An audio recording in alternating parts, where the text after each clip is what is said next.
Hey everybody, here is the truth on what's going on with the impeachment inquiry. And to help us with that truth, I have Representative John Ratcliffe from Texas 4, that is Northeast Texas.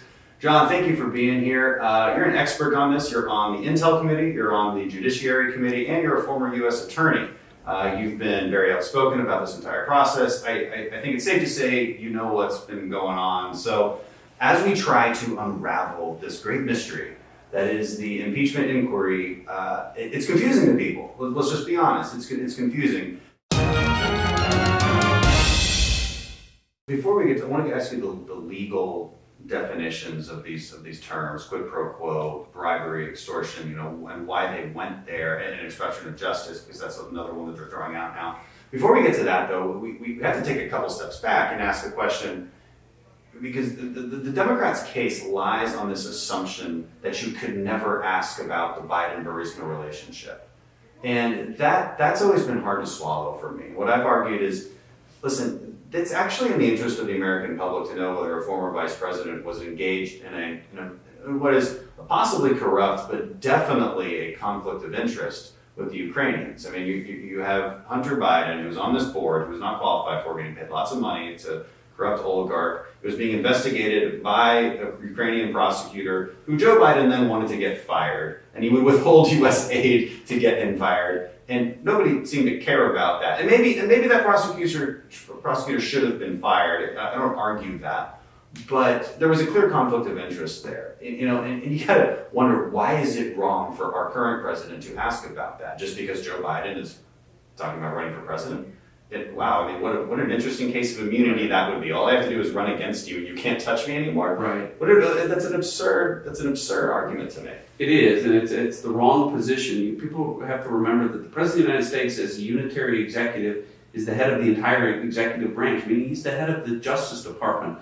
And so when there is what you've laid out perfectly, Dan, is a prima facie case of corruption, that the Hunter Biden contract is corrupt on its face. It's in a corrupt country, it's a corrupt country, they're paying him obscene amounts of money for expertise that he doesn't have, simply because he is the vice president's son. Right.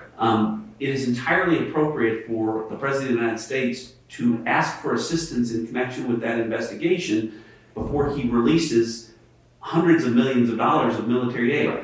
By law, which he has to do, by the way, according to law, which the laws we passed. And to your point, to underscore, it would have been inappropriate had he made a request to investigate Bernie Sanders or Elizabeth Warren. Who have no connection to the Ukraine. Right. Because they don't have a son who engaged in a contract that was corrupt on its face. Right. So the president's requests, his conduct on the call, are entirely appropriate, and that's why this impeachment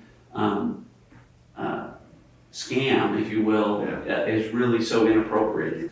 So let's get to the legal definitions that we're talking about. This is where you can help our viewers out a little bit. So they're accusing me of quid pro quo. What's the legal definition of that? What would have to be legally proven for bribery and for this obstruction of justice charges? All of these terms that they're throwing out. Right. So what you saw in the call was originally described as a quid pro quo. Then you saw the Democrats shift after they did polling that people couldn't understand what that was, to briefly to extortion and then to bribery.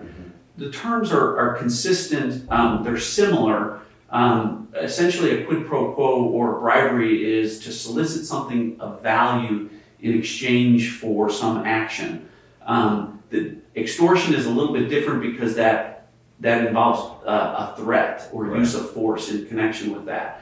And so, essentially what the Democrats wanted to argue was that the president was demanding that these investigations take place or there wouldn't be the release of military aid. When that didn't poll well, they switched to bribery.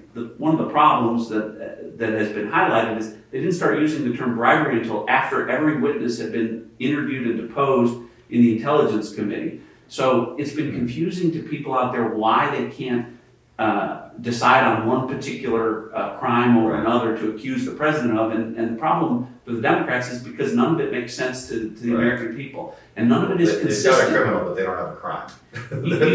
They have no victim. The president who says the president of Ukraine says, I'm no victim. But on top of that, witness after witness after witness, none of them used the term bribery, extortion, or quid pro quo to describe the president's conduct. There's no direct evidence of that. That's why this is falling apart and why independents are breaking so hard against it, because it doesn't add up. I do want to end with this on your kind of legal understanding of impeachment, because even on the right, we have a lot of, I think, good intellectuals who would argue that impeachment is a purely political process. You can impeach for anything.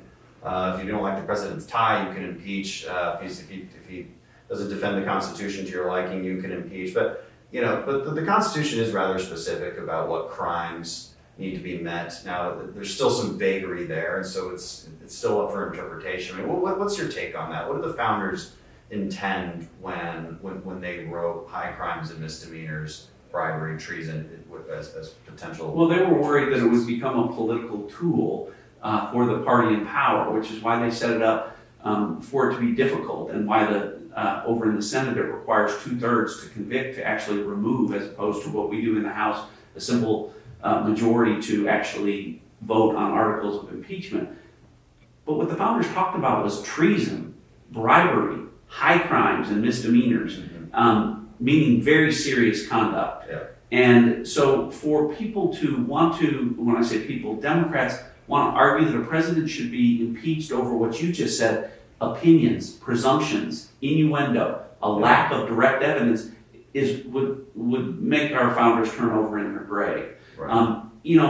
If the Democrats were presenting witness after witness with direct testimony that the president said or did something inappropriate, then we'd all have to look at it differently. But that's not what this is. Yeah. And so they've profoundly turned the impeachment tool on its head in a dangerous way. Dan, you and I both know that at whatever point, if they proceed the way they intend to proceed under this, what a Democratic constitutional scholar called yesterday the thinnest, fastest, weakest impeachment in U.S. history, that what happens when there's a Democratic president is they're going to do something in the first month of their term where our colleagues are going to say, we think that's impeachable, and they're going to point to this moment and say, it's the same thing you did to Donald Trump. And that'd be terrible for the country. It is. It's extremely divisive. It's ripping people apart.